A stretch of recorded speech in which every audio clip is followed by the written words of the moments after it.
18h sur TV Vendée, je suis ravie de vous retrouver pour votre dernier journal de la semaine. Au sommaire, Christelle Morancet, présidente de la région Pays de la Loire, était en visite à la ferme de la Gautrerie au Luc-sur-Boulogne. Elle y a annoncé un renforcement de l'aide à l'installation des jeunes agriculteurs. À Luçon, nous constaterons l'avancée des travaux de déconstruction de l'ancienne piscine. Elle laissera la place à une cinquantaine de logements. Et enfin, à Benay, les 4e, 3e du collège Marais-Poitevin préparent activement leur avenir. Ateliers et rencontres avec des professionnels étaient organisés au cours d'un forum des métiers. C'est parti pour 6 jours de grande marée depuis ce vendredi. Le lundi 12 février sera même marqué par une pointe à 110 de coefficient. Les communes du littoral se préparent, comme ici à Saint-Vincent-sur-Jard où certaines habitations sont proches de la côte. Des big bags ont été mises en renfort. Il faut dire que la dune est fragilisée depuis cet automne à cause des 3 tempêtes successives. Selon le maire, elle aurait reculé de 4 mètres depuis fin octobre. On a décidé un certain nombre d'actions, dont la mise en place de big bags le long de la piste cyclable afin de pouvoir arrêter les derniers flots au cas où, fort peu probable, la dune soit complètement effacée au cours des marées à venir. On est coutumier de ces forts coefficients. Heureusement, a priori, les prévisions météo sont plutôt favorables. Maintenant, éviter de se balader trop proche du littoral en cas de vagues quelque peu submersives et puis prendre les précautions, veiller à son environnement et se préparer à avoir potentiellement de l'eau au pied des maisons. Et à noter qu'au mois de mars, les coefficients seront encore plus importants avec un pic à 117 à une unité de la marée du siècle. À 22 ans, Valentin Werther prend les commandes de la ferme de la Gautrerie au Luc-sur-Boulogne. Il succédera ainsi à Dominique Roux. Dans sa famille, cela fait 5 générations que l'on est agriculteur. Une transmission rendue possible grâce au soutien de la région qui annonce un renforcement des aides à l'installation. Voyez ce reportage, il est signé Colline Davy. D'un côté, Dominique, proche de la retraite et sans repreneur. De l'autre, Valentin, fils de parents non agriculteurs et qui rêve, lui, de s'installer. L'un cédera sa place à l'autre définitivement à la fin de l'année. C'est pour voir plus d'histoires comme celle-ci que la région annonce renforcer la dotation jeunes agriculteurs. Le doublement de cette DJA qui passe de 10 000 à 20 000 euros. Et c'est aujourd'hui la DGA la plus importante au niveau national, avec des modulations, et notamment sur l'agriculture biologique, parce que pour nous c'est un enjeu important. Et puis bien évidemment l'élevage. Cette dotation pourrait désormais s'élever à 42 000 euros, financée par la région et le FEADER, Fonds européen. Une aide sans laquelle il est impossible pour beaucoup de réaliser ce rêve. Nous on est arrivé, je vais vous le dire, on est arrivé sans rien. On a dit voilà, on est venu avec notre bonne volonté et notre projet en main. Et c'était ça passe ou ça casse quoi. Et on a besoin de ce financement-là, de cet argent d'avance, parce que il nous en faut pour la trésorerie. Quand on s'installe, c'est aussi d'autres projets qui démarrent. Moi, je vois, nous, c'est le cas. On a un projet bâtiment Génis d'ici 3 ans. C'est des investissements qui sont entre 100 000 et 200 000 euros, quoi. Au-delà du financement, les jeunes agriculteurs et la région s'accordent pour une simplification des procédures, mais aussi la mise en relation, comme ce fut le cas de Dominique et Valentin, de cédants et de repreneurs. Des actions essentielles pour les jeunes agriculteurs. Les dispositifs qu'on a travaillé avec le conseil régional à l'installation sont des vrais accélérateurs de réussite pour les porteurs de projets, puisque c'est à la fois en partenariat avec la Chambre d'agriculture, c'est une aide financière, de la formation et on s'assure de la maîtrise du porteur de projet de son projet futur. Donc c'est une garantie de réussite finalement pour les porteurs de projets qui s'installent en agriculture.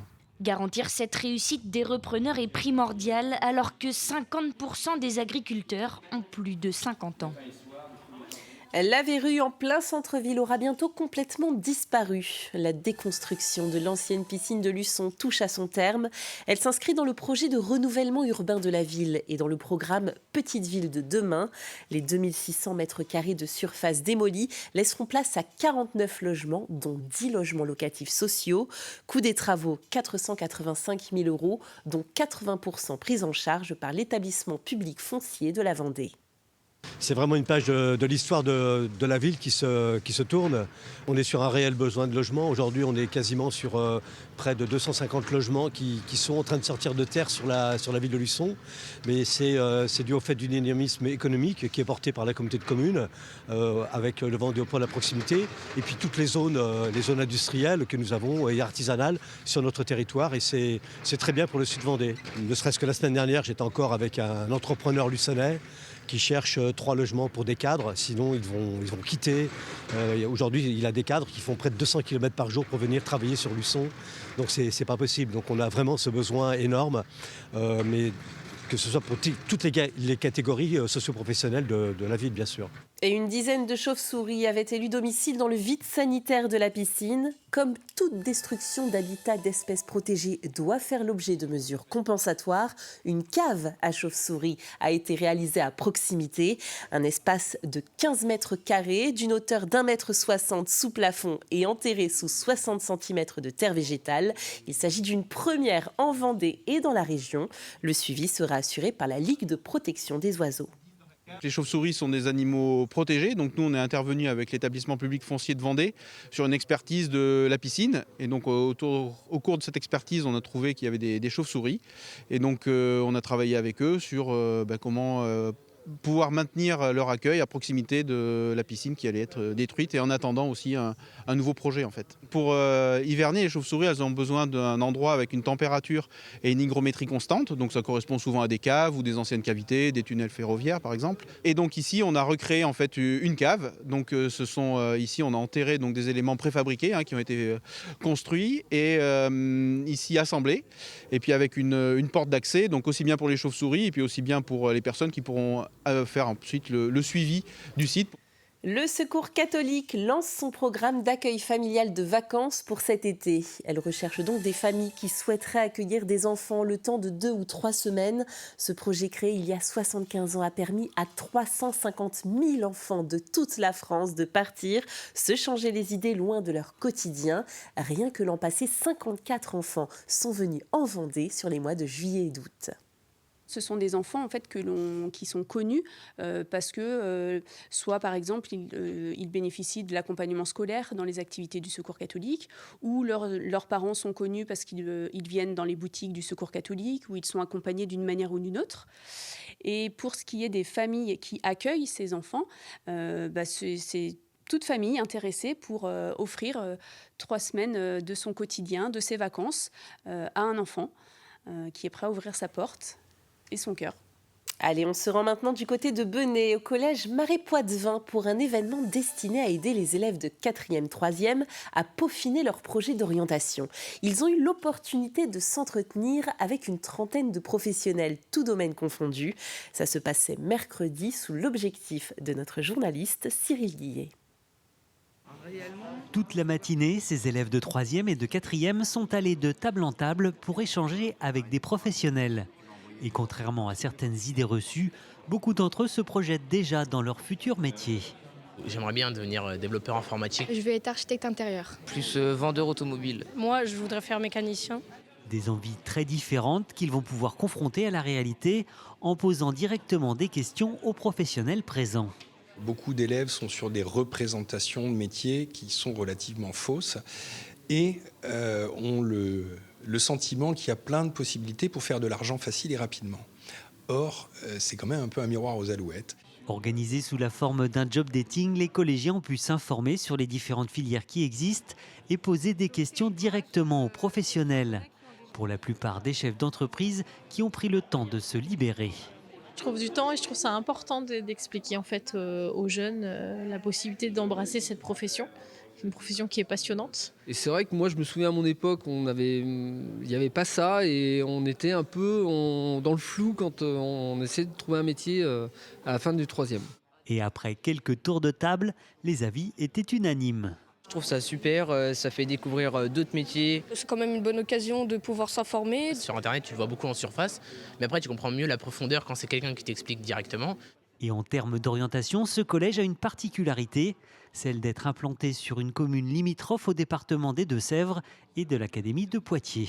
Pour nos élèves de 3e, on accompagne à la fois sur la procédure d'orientation de l'Académie de Poitiers et sur l'Académie de Nantes et le lycée François Rabelais et le lycée général de secteur. Donc, néanmoins, quelques-uns souhaitent aller à Niort. On essaye de les accompagner. Ce n'est pas toujours possible car c'est une procédure dérogatoire et nos élèves ne sont pas prioritaires. Mais on fait ce qu'on peut pour leur faciliter la vie scolaire après le collège.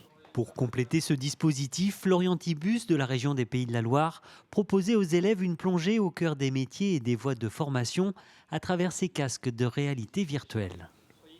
Nous les avons rencontrés il y a quelques jours et vous avez peut-être suivi leur aventure ce jeudi soir du côté de Bali. Inès et Lola participaient à l'émission diffusée sur M6 Pékin Express, une course entre plusieurs binômes à travers différents pays.